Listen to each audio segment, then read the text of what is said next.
सीतापुर जनपद में इन दिनों कुछ चर्चा में हो या ना हो, लेकिन सीतापुर जनपद का बेल्ट कांड बहुत चर्चा में है।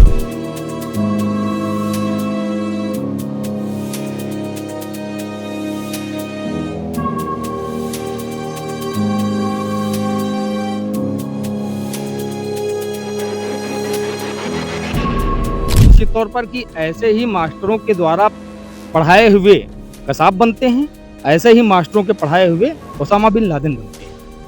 तो फिर मानसिक स्थिति का अवलोकन करना तो कसाब की भी जरूरत था। उसे भी तो यही कहना चाहिए था कि आखिर उसकी मानसिक स्थिति क्या रही होगी कि उसने इतने लोगों को मार दिया। देखिए, जो पूर्व मंत्री हैं नरेंद्र वर्मा जी हैं, वो मानसिक रूप से बहुत परेशान है, क्योंकि बहुत साठ-गांठ करने के बाद भी वो चुनाव नहीं जीत पाए। एक महिला ने आप पर आरोप लगाया और आप उन लोगों का साथ दे रहे हैं जो एक महिला का चारित्रिक हनन कर रहा है। तो मैं ये समझ नहीं पा रहा हूँ, सांसद जी दबाव में ऐसा बोल रहे हैं या सांसद जी की मानसिकता ही ऐसी हो गई है। तो सांसद जी का क्या रोल है वो तो वही जाने, बहुत ज़्यादा नहीं कहूँगा क्योंकि वो सांसद हैं। कि क्या ऐसे मानसिकता के लोग अध्यापन कार्य कर रहे हैं? एक महिला को इसमें इन्वॉल्व करके उसका चारित्रिक हनन किया जा रहा है और महिला आयोग सो रहा है। तो ऐसे लोगों को चिन्हित करके या तो वो साक्ष्य उपलब्ध करवाएं, अगर वो साक्ष्य उपलब्ध नहीं करवा पा रहे हैं तो ऐसे लोगों को चिन्हित करके उन पर मुकदमा पंजीकृत करके उनको जेल भेजें। शिक्षक का कार्य है कि शिक्षक सिर्फ पढ़ाई करावे, ना कि राजनीति करे। इस पूरे राजनीतिक परिदृश्य में उन बच्चों को कितना बड़ा मोहरा बनाया गया। कोई अमरिंद बाहुबली करके कोई आ जाता है, एक वकील, कोई कहीं से कुछ आ जाता है, उन बच्चों को गोदी में उठा करके गाँव घुमा रहा है। अरे बच्चे पढ़ाई के लिए हैं या बच्चे राजनीति कराने के लिए? वैसे क्या कोई भी अधिकारी हो, चाहे डीएम साहब हो, चाहे एसपी साहब हो, अगर वो अपने मातहत के अनुकूल कार्य करते रहें, उनकी बातें मानते रहें तो वो बहुत अच्छे हैं। लेकिन अगर उन्होंने शासन की मंशा अनुरूप कार्य करने का प्रयास किया और मातहत को थोड़ा सा तकलीफ हुई, उसको प्रॉपर तरीके से ड्यूटी करनी पड़ी, तो फिर वो बीएसए तानाशाह मान लिया जाता है, वो एसपी तानाशाह मान लिया जाता है, वो डीएम तानाशाह मान लिया जाता है कि इस तरीके के अध्यापक कल को उन बच्चों को नमाजवादी, आतंकवादी नहीं तैयार करते। अरे अखिलेश यादव जी से मेरा एक सवाल पूछना था कि उन्हीं के एक कद्दावर नेता यहाँ पर आजम खान साहब 4 साल से बंद थे, उनके लिए आपके पास एक ट्वीट नहीं आया। आप जनता को बेवकूफ बना रहे हो। एक चीज मुझे बताइए, तो क्रिया क्या प्रतिक्रिया होती है? अब किसने मारा किसने नहीं मारा ये तो आप पता करिए जाके, किसने मारा किसने नहीं मारा। सीतापुर जनपद में इन दिनों कुछ चर्चा में हो या ना हो, लेकिन सीतापुर जनपद का बेल्ट कांड बहुत चर्चा में है। सोशल मीडिया से लेकर के न्यूज चैनलों तक सब सुर्खियां बटोर रहा है ये मामला, और इसमें लोग तरह तरह की बातें कर रहे हैं। बातें दो तरह की हो रही हैं, कुछ तो इसे चटकारे लेकर पढ़ रहे हैं और कुछ इस मामले को लेकर के इस पर अपनी राय दे रहे हैं कि क्या आखिर मामले में होना चाहिए, किस तरह से जांच होनी चाहिए, और लोग अपनी अपनी राय दे रहे हैं। फिलहाल आपको बता दें कि जनपद में काफी चर्चा है, और ये जब अचानक मामला सामने आया तो लोग भी नहीं जान पा रहे थे कि आखिर बात क्या हुई, लेकिन धीरे धीरे इस मामले में परतें खुलती रहीं और लोग मांग ले कर रहे हैं कि बीएसए की गलती आ रही है इसमें, और कुछ शिक्षक की गलती बता रहे हैं। तो वहीं पर इस मामले में तीसरे जो बिंदु हैं, एक महिला शिक्षिका अवंतिका गुप्ता, उनको भी इस मामले में लाया गया और काफी वायरल है ये मामला। फिलहाल इस पे लोग अलग अलग राय दे रहे हैं, लेकिन हमारे साथ एक ऐसी शख्सियत है जो सवर्ण सेना के राष्ट्रीय अध्यक्ष है प्रभाकर सिंह चौहान, जिनसे हम बात करेंगे कि वो आखिर इस मामले पर क्या कहना चाहेंगे। जो बीएसए का एक मामला है बेल्ट कांड वाला, ये अचानक सामने आया, जिसके बाद इसकी खूब चर्चा हुई। पहले तो ये बात हुई कि हाँ बेल्ट कांड हुआ, लेकिन बाद में जिस तरह से इसमें परतें दर परतें खुल रही हैं, लोग अलग अलग बातें कर रहे हैं। क्या कहना चाहेंगे आप, इस नजरिए से कैसे देखते हैं इस मामले को? देखिए, ये बहुत निंदनीय घटना हुई है और जिले को शर्मसार करने वाली घटना है। और एक प्रश्न ये भी उठता है कि क्या ऐसे मानसिकता के लोग अध्यापन कार्य कर रहे हैं? अगर ऐसे लोग अध्यापक रहेंगे तो वो बच्चों को क्या सिखाएँगे? मुझे ये समझ में नहीं आ रहा है। तो निश्चित तौर पर कि ऐसे ही मास्टरों के द्वारा पढ़ाए हुए कसाब बनते हैं, ऐसे ही मास्टरों के पढ़ाए हुए ओसामा बिन लादेन बनते हैं। आप ये देखिए कि एक कर्मचारी एक अधिकारी पर बेल्ट निकालकर हमला कर देता है और जातिगत विपक्ष द्वारा जातिगत इतना ज़्यादा उसको फैला दिया जाता है कि कहीं न कहीं वो बीएसए को दोषी साबित करने की कोशिश कर रहे हैं। जिस पर हमला हुआ है वो दोषी है और जिसने हमला किया है वो पीड़ित में आ गया है। ये नया नैरेटिव मेरी समझ में नहीं आया। जी, जैसे कि ये जब मामला सामने आया था, तब जब बीएसए पर बेल्ट से हमला किया गया, इसका सीसीटीवी फुटेज वायरल हुआ, तो उस वक्त भी लोग यही चर्चा कर रहे थे, लेकिन बाद में अचानक जो चीजें सामने आ रही हैं, जिन पर लोग चर्चा कर रहे हैं, क्या लगता है आखिर ये सब क्यों हुआ? देखिए, ऐसा है कि आज जो लोग ये कह रहे हैं कि उस अध्यापक की मानसिक स्थिति का अवलोकन करना चाहिए था कि आखिर ऐसा क्या हुआ कि उसने बेल्ट निकाल ली। तो मैं उन लोगों से सिर्फ़ एक ही सवाल पूछना चाहता हूँ कि अगर उस मास्टर की मानसिक स्थिति का अवलोकन करने की आवश्यकता है, तो फिर मानसिक स्थिति का अवलोकन करना तो कसाब की भी ज़रूरत था। उसे भी तो यही कहना चाहिए था कि आखिर उसकी मानसिक स्थिति क्या रही होगी कि उसने इतने लोगों को मार दिया। मानसिक स्थिति का अवलोकन तो ओसामा बिन लादेन का भी करना चाहिए था कि एक पढ़ा-लिखा ग्रेजुएट एक सॉफ्टवेयर इंजीनियर, उसने ऐसी कौन-सी मानसिक स्थिति उसको ऐसे पैदा हो गई कि उसने अमेरिका पर हमला कर दिया। तो ये तो देखिए ऐसा है जाहिलों की बात है, जो कुछ भी कहते रहें। ये बिल्कुल निंदनीय है कि एक अधिकारी पर उसका कर्मचारी हमला कर देता है और उसके बाद उस अपराधी, जो कि मास्टर है, अपराधी उसके बचाव में विपक्ष पूरा का पूरा खड़ा हो जाता है बगैर नैतिकता के। और साथ में मैं एक चीज़ आपको जोड़ दूँ कि समाज किस इस तरफ जा रहा है कि एक महिला को इसमें इन्वॉल्व करके उसका चारित्रिक हनन किया जा रहा है और महिला आयोग सो रहा है। और सभ्य लोग, बहुत सारे समाज के सभ्य लोग उस महिला का चारित्रिक हनन करने पर लगे हुए हैं। अरे मैं तो ये महिला आयोग से निवेदन करूँगा कि वो आएँ और बीच में अपने हस्तक्षेप करें, क्योंकि या तो साक्ष्य हैं तो साक्ष्य रखिए और अगर साक्ष्य नहीं है, तो फिर आप उस महिला के चरित्र पर उँगली नहीं उठा सकते हैं। जी, जैसे ही मामला सामने आया, जैसे आपने विपक्ष का भी नाम लिया कि विपक्ष भी इस मामले पर दबाव बना रहा है। सीतापुर जनपद की भी बात करें तो महमूदाबाद में जो इस वक़्त हैं पूर्व मंत्री रह चुके हैं, वो और सीतापुर सांसद, उन्होंने भी बयान दिया है और उन्होंने भी इस मामले की जाँच-पड़ताल को लेकर के सवाल उठाए थे। क्या कहेंगे इसके बारे में? देखिए, जो पूर्व मंत्री हैं नरेंद्र वर्मा जी, जिनकी बात आप कर रहे हैं, वो मानसिक रूप से बहुत परेशान हैं क्योंकि बहुत साठ-गाँठ करने के बाद भी वो चुनाव नहीं जीत पाए और आशा मौर्य जी ने उनको बहुत अच्छी तरीके से हराया। वो पूर्व हो गए हैं, वो पूर्व ही रहेंगे क्योंकि जिस तरीके से उनकी ये नमाज़वादी सरकारें चल रही थीं, अब उसका कोई इसको बचा नहीं है। बाबा जी की सरकार वो चलती रहेगी। रही बात सांसद जी की, तो सांसद जी को देखिए बोलना ही नहीं चाहिए इसमें। अभी कुछ समय पहले सांसद जी के पर जो आरोप लगे, वो सभी ने देखा, ठीक है? तो एक महिला ने आप पर आरोप लगाया और आप उन लोगों का साथ दे रहे हैं जो एक महिला का चारित्रिक हनन कर रहा है। तो मैं ये समझ नहीं पा रहा हूँ सांसद जी दबाव में ऐसा बोल रहे हैं या सांसद जी की मानसिकता ही ऐसी हो गई है। तो सांसद जी को पुनर्विचार करने की आवश्यकता है। वो अपने पराये में भेद नहीं कर पा रहे हैं अभी। और एक चीज़ मैं बताऊँ कि जहाँ पर पैसों का मामला खड़ा हो जाता है ना, सांसद जी वहाँ सबसे पहले मिलाई दिखाई पड़ते हैं आपको। भ्रष्टाचार तो अभी खैराबाद में भी हो रहा था। सांसद जी ने पुरज़ोर विरोध किया वहाँ पर, फिर शायद वो उसमें साझा हो गए उसमें। वो विरोध सब समाप्त हो गया। तो सांसद जी का क्या रोल है वो तो वही जाने। बहुत ज़्यादा नहीं कहूँगा क्योंकि वो सांसद हैं। ये तो बात हो गई विपक्ष के नेताओं की, लेकिन आम जनता भी आपने जैसा कि सोशल मीडिया पर लोग पोस्ट डाल रहे हैं जिनका जो इस मामले से कुछ लेना-देना नहीं है, लेकिन फिर भी वो अपनी राय रख रहे हैं। उसमें सबसे ज़्यादा दोषी बीएससी को ठहरा रहे हैं, खासकर उनके और उस महिला शिक्षिका के संबंध को लेकर के बात हो रही है। ये कहाँ तक उचित है? देखिए, एक अधिकारी पूरे जिले का अधिकारी होता है। वो एक महिला, एक पुरुष का अधिकारी नहीं होता है।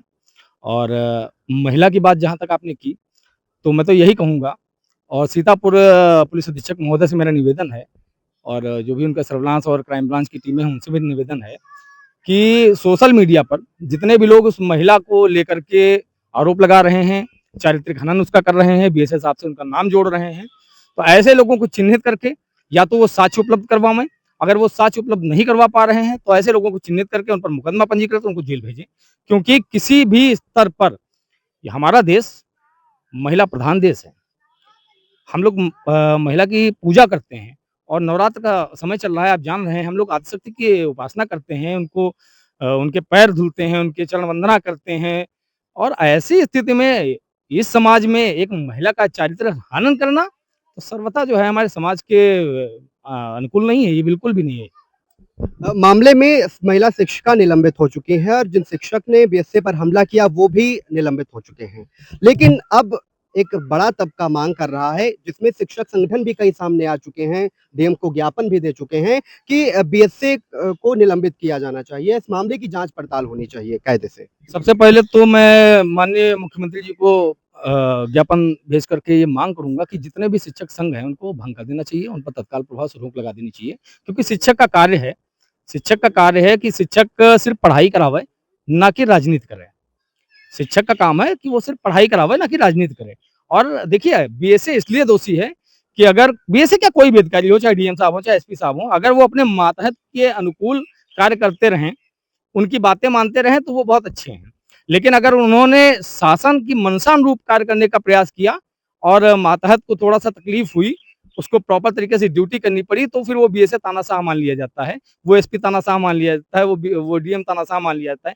लेकिन देखिए क्या होता है, अधिकारियों की एक अपनी मजबूरी होती है कि वो चाहकर भी कुछ गलत नहीं कर सकते हैं, क्योंकि उनका काम है शासन की मंशा अनुरूप नियमावली के अनुसार काम करवाना। बीएसए साहब भी ऐसा ही कर रहे थे। तो ये जो मास्टर साहब हैं, ये कुछ ज़्यादा प्रिविलेज माँग रहे थे। अभी जब चुनाव चल रहा था तो यही मास्टर साहब दिन-दिन भर गायब रहते थे, साइन करके चले जाते थे। अच्छा, चूँकि क्या है कि उस विद्यालय में जीजा साले की जोड़ी है, इनके बहनोई भी उसी विद्यालय में हैं, तो इनकी अनुपस्थिति में वो सब।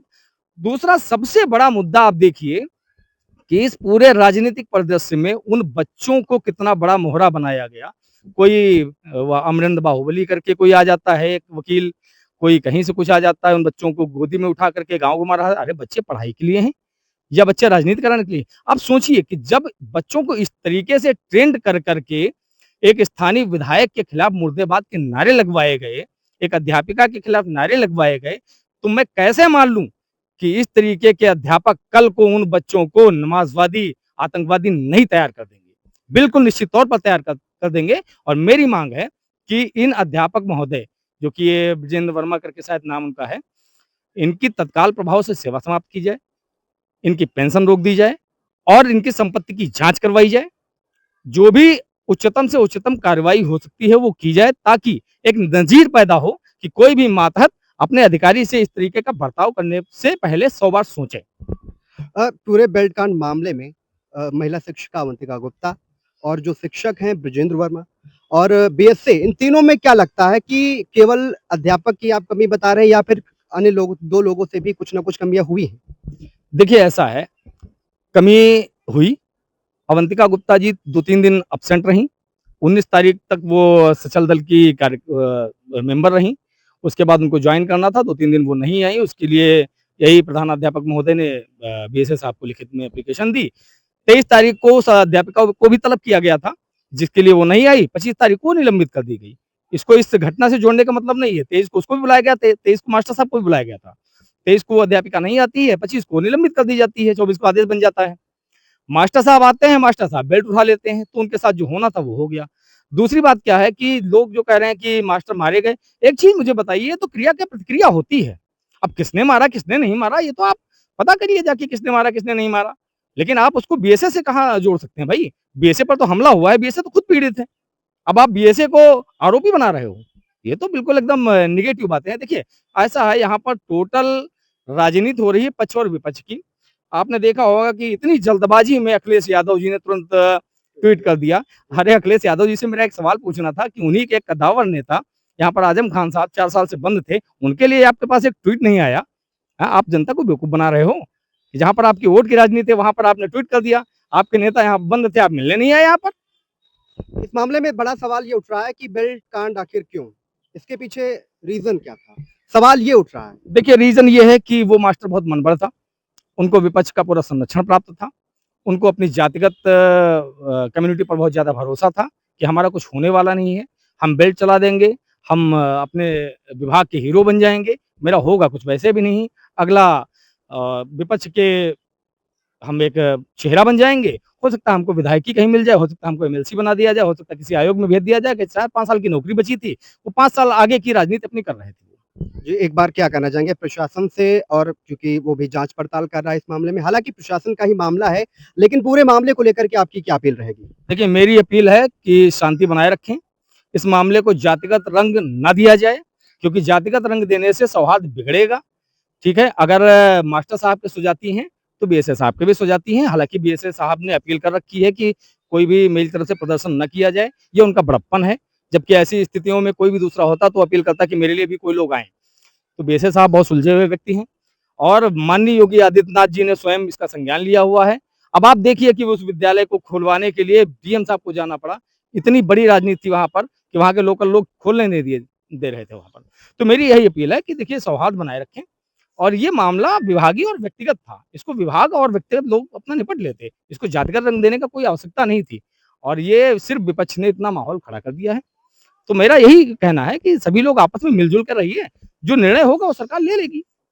बिल्कुल, हमारे साथ सवर्ण सेना के राष्ट्रीय अध्यक्ष शुभांकर सिंह चौहान थे। बेल्ट कांड मामले पर अभी तक जितने बयान आए उनमें से ये बयान सबसे अलग था। जैसा कि आपने सुना, उन्होंने जिस तरह से अध्यापक पर सवाल उठाया है, आपको बता दें कि इस पूरे मामले की जांच पड़ताल तो हो रही है, लेकिन चर्चाएं भी अब तेज हो चुकी हैं। फिलहाल जहां एक बार विपक्ष भी सवाल उठा रहा है, आम जनता भी सोशल मीडिया पर इस मामले की चटकारे ले रहा है। इसी बीच में इस तरह का जो बयान सामने है वो भी आपने सुना होगा। फिलहाल जांच में आखिर क्या कुछ निकलेगा, किसकी गलती निकलेगी, ये तो फिलहाल वक्त ही बताएगा। वीटीवी न्यूज के लिए विशाल सिंह, सीतापुर।